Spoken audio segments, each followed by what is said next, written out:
سلااو ڕێز ئەس دەخوازم vê carê li ser koçberên Başûrê Kurdistanê û Iraqê Kurdistana Iraqê zêdetir biafin bêguman gelek tişt li ser hatine gotin lê bi taybetî jî ji bo temaşavanên me ku nekarin bi her sedemekî bi taybetî jî bi sedema ziman nekaribin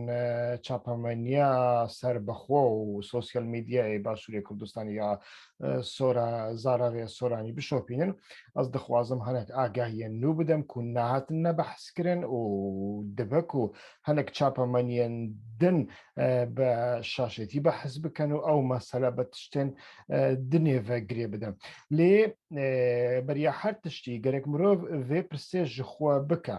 Yani gelo rast 30 sala revîn li Başûrê Kurdistanê heye 30 sala yani dema Saddam revîn li sedî 0 nokta belkî yek bû niha li dema li 91 ve û şûn ve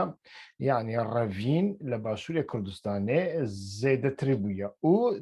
divan yani 30 sala heye piştî ku Kurd hatine ser desaladariye revîn heye û kêm kes ji xwe pirs dike çima niha revîn heye. Rast e revîn û penaberî û koçberî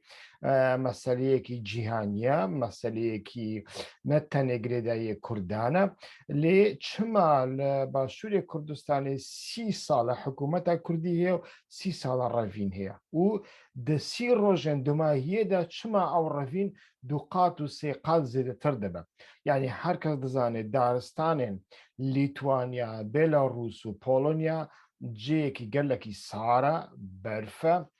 zivistan e û daristanên hişkin tiştek têda tunê ye yani tiştekî mirov têda bixwe tunê ye gelekî sar e ji bo jiyanê nabe çima we qasî bi hezaran însan bi zarokên xwe re dikewin rê baş dizanin ku rîska mirinê û hişkbûnê di nava sermayê de gelek e û çima ev tişt dest pê kir piştî helbijartina herî dawiyê ya Iraqê. Yani berastî jî ew pirs gerek bên kirin yani çima niha çima 2 sal beriya niha salek beriya niha nebû çima 6 meh beriya niha nebûn. Yani bêguman mirov gerek hinekî objektif bi ev aliyên wî siyasî jî hene yani siyaseta derve siyaseta navdewletî bi taybetî jî lêstokê welatekî mîna Belarûs heye ku hesenkarî ji bo xelkê dike vîze difroşe wan li Kurdistana Iraqê bi em bêjin bi alîkariya hinek aliyên hikûmeta Kurdî hinek berpirsyarên Kurdî vîze difroşin bi 6000 5000 7000 dolarî difroşin û ew xelek bi balafirê dikare li Hewlêrê an jî li Silêmaniyê bifire biçe Belarûs lewir jî bi pêyan qaçaxçî wan dibin ser snûrê Polonyayê û wana bi rêkên pir metirsîdar rêkên pir sext dişînin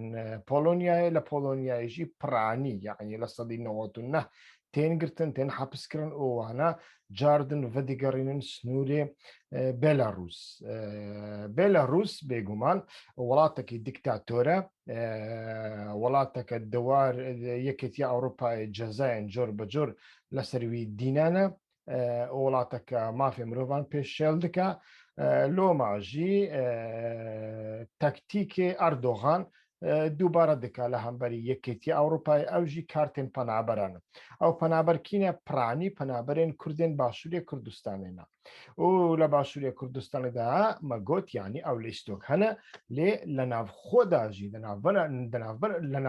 nava Başûrê Kurdistanê jî berastî gelekî bêhêvîbûn heye bêûmêdbûn heye. Yani mirov lê dineriya salek beriya niha 2 sal beriya niha bi taybetî jî li badînan hêviyek hebû gelek rewşenbîr û çalakvan û rojnamevan digotin em dikarin vê rewşê bigorînin. ئەمێ بە هەڵبژاردنێ دەبێ بە ئاشتی دەبێ بە خۆنیشاندانان دەبێ ئەمێ بکارن زەختێ لەسەر حکوومەتە کوردی بکەن ئەمێ vê حکوومەتێ بگۆڕین لێ ئەو نەتەنێ نەکاری بوو زەختێ بکەن بەڵکو حکوومەت ئەو هەمی خستن ناوا حەبسێ ئەو ساڵێک زێدەترە هەمی شەرت و مەرجن هەری زەحمەتدانە کو زارۆکێ خۆ نابین ئەدڤۆکاتێ خۆ نابین هەشتێ هەفتێ کەس لە ئۆدەیەکی بچووک دڕازینن یعنی بەوی ڕەنگی شەرتێکی وسا زەحمەت هەیە ji بووی گرتیان و دە هەمان دەمێدا مرۆڤ لێدنەڕێ حکوومەت هەرێما کوردستانە یعنی دیسانژی حکوومەتە بارزانیە لێ بارزانیەکی خراپتر ژە بارزانیان بەرێ هات یعنی بارزانیە بەرێ نێچیروان بارزانانی بوو نێچیروان بارزانانی دیگۆ هۆن بێدن ئەم دزیە خۆ بکەن ئەم تاڵان بکەن بە ناوێ کورد و کوردستانی بە ناوێ مافی نەتەوی ئەم پترۆلا خۆ بفرۆشن ئەردۆغان هون تەنێ بێدن هون خەبەران ژمەڵات دکەن دژونان دکەن خۆنیشاندانان دکەن نەخەمە مەسعود بارزانیژی وسا دگوت بلا هەڵپەڕن بۆ خۆتان هەڵپەڕن یعنی داوە تێ بکەن مەبەستاوی ئەوێ خۆنیشاندانان بکەن ئەم گۆنادەنەوە لێنەها زارۆکێ مەسعود بارزانی مەسرور بارزانی بەڕاستی حکوومەتێکی پۆلیسیە و هەر کەسێکی لەسەر کۆمنتێکی لەسەر نویسێکی دخێ حەبسێ و ژێ زێدەتریانی تۆهمەیە تیرۆریستی ددێ پاڵوی یعنی ئەو هەشتێک کە سێندە زیندانە بەدیناندانە هەموو بە مەسلەیە تیرۆریزمی هاتنە تاوانبارکردن و هەر کەسژی دزانی یعنی تیرۆریزمێکی وسانینە و هەمان تەکتیکی ئەردۆغانە کو ددێ مەشاندن و لە سلەیمانیە کو پرانی ئەو پەنابەرین کوونەها لە بەلاڕوس تێگرتن ڕاستی مرۆڤ ببێژێ خەڵکی سلەیمانینە لە سلەیمانیەژ ینی بەرێ هێڤیەک هەبوو و ئالیەن سلەیمانیە ji بووی و هەنێکی فرە ڕەنگی هەیە پارتی گەلەکن و ئەو پارتی دەناوە دیالۆک و هەفتوو گۆدارکردنی دابوونە بەرێ هەفتوو قبولکردنە بە ڕەنگی ژڕەنگان پشتی هەشتی مەها تەموزە ئیدی کودەتایەک دەڕبەیەک لە وەرژی چێبوو و ئەو دەڕبە لەسەر لاهوری شێخجەنگی هات ئاواکردن لاهوری شێخجەنگی بەرێ چەند تشت دخواستن یعنی یەک دگوت ئەم هێگۆمۆنیای ماڵباتێکی پارتیەکی سیاسی لە باشووری کوردستانی قبول ناکەن یا دووەمێن دخواست بە هەمی ئالیانڕە ئالێندنڕ ئیتیفاقان چێ بکە یا سێمین دگۆ لە شووناک و ئەم پشتێ خۆ بدەن ئەردۆغان ئەم پشتێ خۆ بدەن وڵاتی خۆ پایتەختی خۆ بەغدایە ji بۆی و ئەو بەغداد هەرچنە بە لە دەستورا بنگەهیندا مافی گەلەی کورد قبولکردنە هەموو تشتێک گەلەی کورد قبولکردن پرزگرێکێکیمەی نەتەوی وسە نەمایە دەوردا بەوی ڕەنگی ئیدی مەدید دەڕبەیەک ژە ئالیە ماڵبات تا ئیبراهیم ئەحمەد کو ئەم دزانن یعنی باندۆراوان لەسەر زارن جەلال تاالبانی بافێل و قوبات هەنا و ئەو کودەتاهات کردن قوبات خۆ بە مهندیسێ دەڕبێ تێناسکردن لێ ڤەشارتیە زێتر برای خۆی مەزن بافێل تاالبانی ددێ پێش و بەوێ ڕەنگی ئەو هێوی بووناکو لە سلێمانیەژی هەبوو لە دەردۆرێ کرد و کێگەریمیانژی هەبوو ئەوژی چوو هەڵبژاردن سەرداهات دە هەڵبژاردنێژیدا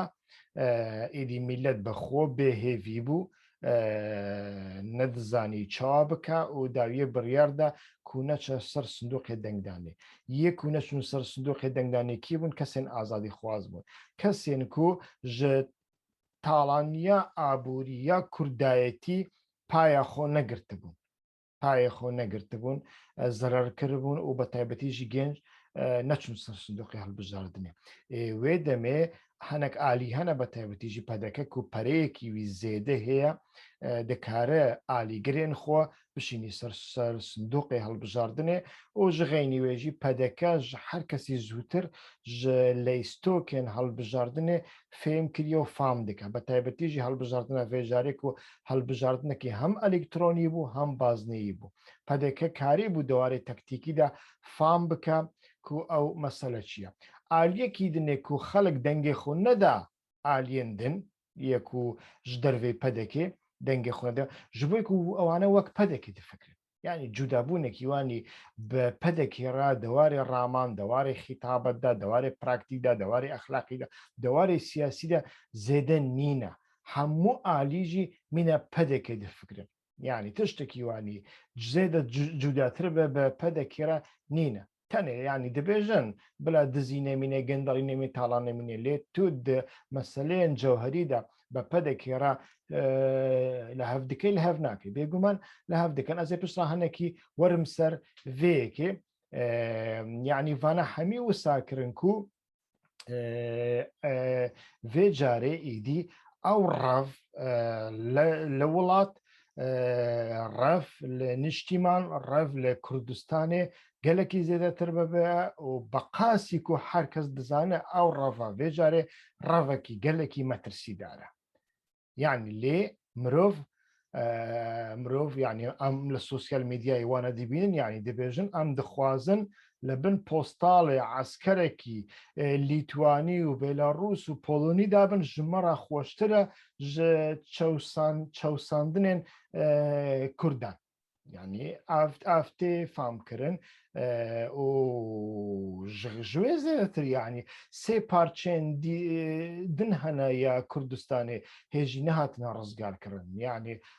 roj ava hatiye rizgarkirin lê heta niha statûyek qazanc nekiriye li wir revo qasî nîne li Bakurê Kurdistanê we qasî zulm heye we qasî birçîbûn heye we qasî diktatoriyet heye rev we qasî nîne li Kurdistana Îranê de e'damkirin heye birçîbûn heye perêşantî heye abûrî nîne bêkarî heye û firseta hereketkirinekî azad û serbest jî nîne hûn bi xwe dizan ji bo ku rejêmekî îslamî dîniye mezhebiye lê bi qasî wê jî mirovên wê derê gelekî rehetin lê çima li Başûrê Kurdistanê li Kurdistana qaşo azad we qasî rev heye berastî gerek mirov li ser vêyekê bifikire هەرێک کەس بێگومان vêyekê bi wê girê didin ku dewlet niye heger ku sankî heger ku dewlet hebe ew mesele çareser dibin yanî berastî ew kesên ku wisa dibêjin ji malbata siyasiyan yên diz yê talançî yê naadîl gelekî tawanbartir ji malbata Talebanî tawanbartirin ji malbata Barzaniyan gelekî tawanbartirin ji goran tawanbartirin ji bo ku berastî jî yanî niha li Başûrê Kurdistanê tu kar peyda bikî ji gêncan re kî pêşiya te astinge kî destê te digire yani tu cadeyan çêke kî pêşiya te astinge tu xaniyan ji millet ra çêke kî pêşiya te astinge tu abûdiyê pêş bixî kî pêşiya te astinge tu perwerdê û em bêjin tenduristiyê pêş bixî kî pêşiya te astinge يعني او شرط ومرجن كونها لكردستان عراقي ده هنا لدولتان جي وقاسي نينه يعني بالا فريخو هي ارتشا خوي زيده هي بترولي بسري خو دشينه تركيا ودشينه اسرائيل ودشينه ايران جوداري كسيناك حتى جوداري حكومتها عراقي جيناك حكومتها عراقي لخلق كرد زيتر خودي دردك وبرجوان رادشينه يعني او چگرێ دایی بە دەولەتێ هەیە خۆزی ئەو ژی نەبا یاکو هەیە یعنی بەڕاستیژی تاوانبار نەتەنە یەکێتی پەدەکەیە تاوانبار ئەو کەسن کو لەسەر ڕاگەاندنێ گوتنێن وسا دەبێژم بە تایبەتیش ئەژ ڕەوشەنبیرن باکوور دەبێژم ئەژ پارتیەن سیاسی یا باکوور دەبێژم يعني عيبكي مزنة براستي قالك هون جخوا فقرين لدما ريفراندومي وحتانها بالنافي بلا كردستان بابا دولة بلا برأيكيتيا نعبر كردان هبه يعني هون بدزان رابا من برا هون ظلمي دكن او مثلا نوسا يعني ها خبري وجنينا لكردستان ده وڵات پارێزی 10 ساڵە 20 ساڵە گۆڕتنێکی مەزن بەخۆرا دیتە یعنی خەلک وڵات پارێزی بە ئاغڤە گرێنادن ji bo ku ê ku li ser vê axê hukm dikin nûnerê dagîrkeran e nûnerê Tirkiye ne nûnerê Îranê ne welatparêzî li cem wan edalet e welatparêzî li cem wan zik têrkirin e وڵاتپارێزی لە جەموان ئارامی و ئیستیقرارە، وڵاتپارێزی لە جەموان پێشخستنە پەروەردە و ئابووری و تەندروستیەیە. وڵاتپارێزی ئەوە لە باشووری کوردستانێ لۆماژی لە دەرەوەی وێ نەها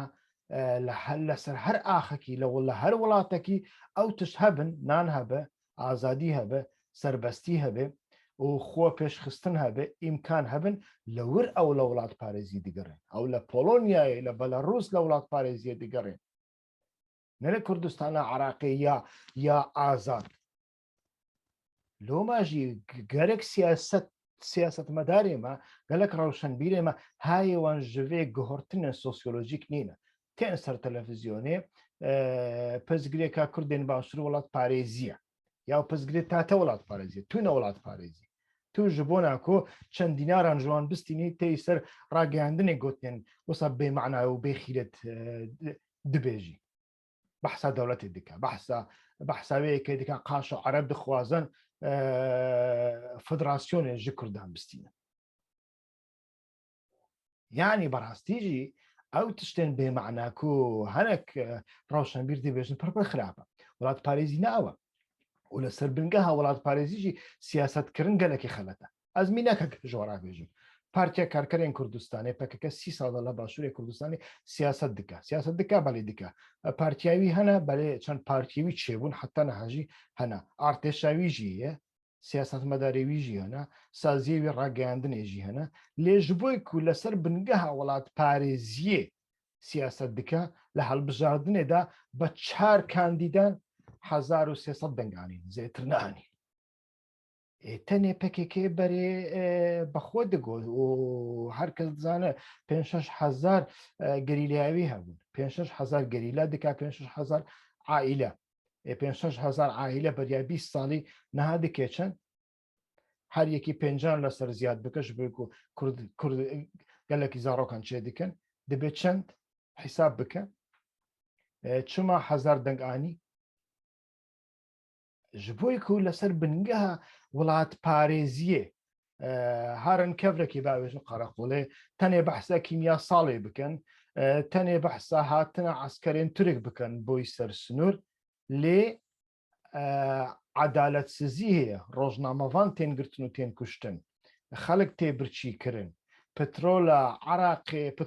Iraqê talan dike, hikûmeta Kurdî talan dike û حکومتا بغداد حصه عربان پترول دادی کردن دنگی خوناکه و بناوی یکتیانتوی پیوسته ام بدزان را ببن شریک و کلورده کانی عدالت کانی ولات پارێزی کانی دیموکراسی و براستیجی او خطابت ئەو خیتابەتە ئیرۆ نینە ئەو خیتابەتە ساڵە هەفتەیە ساڵە هەشتەیە و دەماوی دەرباز بووینە لۆماژی خەڵک دەنگی خۆ نادێت ئەو بێگومان خەڵک دەنگی خۆ نادێوی و نادێوی و نادێوی کی دەنگتینە پەدەکە لە کوردستانە دەنگی یەکەمینتینە خەڵک زێتر بێ ئومێد دەبێ و بەرێ خۆت ڕێکامرنێ پشتی پەدەکێژی پارتیەکی دنێ پارتیا سەکتۆرێن تایبەت ئۆزەل سەکتۆر قطع الخاصة نزي بدك دنگانتيني مزن دبه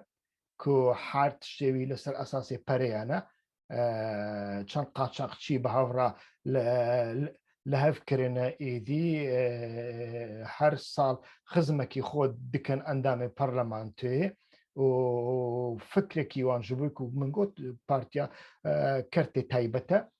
فرقێکی بە پەدەکی رانینەش بووی و پەدەکەژی دەخوازە هەمی کەرتێن حکوومەتی ببن کەرتێ تایبەت و ئەو کەرتی تایبەت کینە بەرپرسێن پارتیانن کەسێن نێزی بەرپرسیە پارتیانن برایەوانن پسمامێوانن کوڕخاڵێوانن کوڕمەتێوانن هەر کەسێکی فیرمایە کۆمپانیایەکی فەدیکە هەموو کەرتێن خزمەت گوزاریە پەروەردەژی دەناافدا تەندروستیژی دەناافدا دخان سەر کەرتێ تایبەت و بەوێ ڕەنگی کوردستان هەمی تێ تاڵانکردن ڕێکێک ji بۆی گەنجان نامینێ و ئەو گەنج لە دەرڤە وڵات پارێزیە دیکەن ji xwe neha rewşeka nû hatiye چ ڕەوشەنبیر و نویسکار بەحس ناکەن ناخوێن ئەو مرۆڤ دکارێت چاوا بکە تشتێن ئەسڵ تشتێن ڕاستەقینە هەمی هاتنە دەرخستن هاتنە دەرکردن قەوتاندنە هەمی لە دەرڤەنە مەسەلەن پەدەکێن ڕاستەقینە میناک ئەم بێژن ئەدهەم بارزانانی لە دەرڤەیە یەکێتیەن ڕاستەقینە ماڵباتە شەهیدێن وان و کەسێن دەردۆرەی لاهور شێخژەنگی لە دەرڤەنە قەوتاندنە دەناڤە بزاڤە گۆڕاندا بزاڤە نەوشیرواندا زاڕێن نەوشیروان دەستی خۆدانە سەر میراسی نەوشیروان و نەوشیروانژی تاپۆیەک سەرەوە بەری بمرێت تاپۆیەک ji بۆی وان ئیمزا کرد زاڕێوان دەستێ خۆدانە سەری و بە زاڕێن بارزانانی و تاالبانی را لە هەفکردە لێ گۆڕان خوازن ئەسلی و گەنج لەسەر جادیان کەتنە وڵات پارێزێن ئەسڵ لە ناوبەرە بێلاڕوس و پۆلۆنیای دناوە دارستانێدانە وڵات پارێزن سەختەژی لە ناوە کوردستانێدانە بۆرژوازیەکی سەختە ئاواکردە پەرێوان دینارێکژی قڕۆشێکژی لە ناوە کوردستانێدانە ناوە کوردستانژی ناین بەکارانی لە قەتەڕ و لە ئەبوو دوبەی و لە ئۆردن و لە تورکیای دەبانقیاندانە مەسەلە ئەوە بەوی ڕەنگی مرۆڤ دکارێ شڕۆڤە بکە ئەز هێویدارم ئەو مەسلەیە پەنابەران ببە وەسیلەیەک داک و گۆڕتنێک چێ ببێ لێ گۆڕتن بەڕاستیژی دەناوە خۆدا چێ دەبێ گۆڕتن بەوێ یەکێ چێ نابێ کووت و دوعایان بکەی ڕەجایان بکەی ماڵباتە بارزانانی لە خۆ vەگەڕین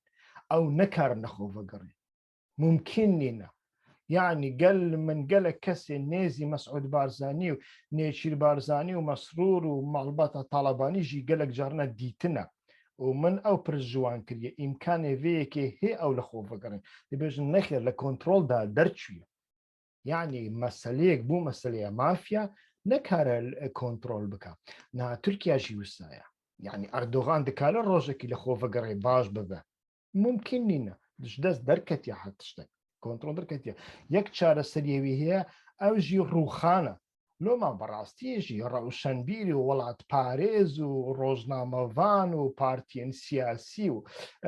بەرپرسێن سازی و مازیان گەرەک زمانێکی وانی بە جەسارەت هەبێ فکرێکی وانی بە جەسارەت هەبێ ئەو زمانێ دووڕووتی کێرە ڕەوشە ئیرۆ نایە و بەڕاستی ئەو زوڵمێکی مەزنە لە گەلێ کورد و لە ئینسانێن قوربانی دەر تێکردن هێویدارم ئەو بەرنمەیە vێجارێ دەوی واریدا هەنێکی سوود بەخش ببێ و ببە سەدەمەک و ئەم زیدەتر بکارن لە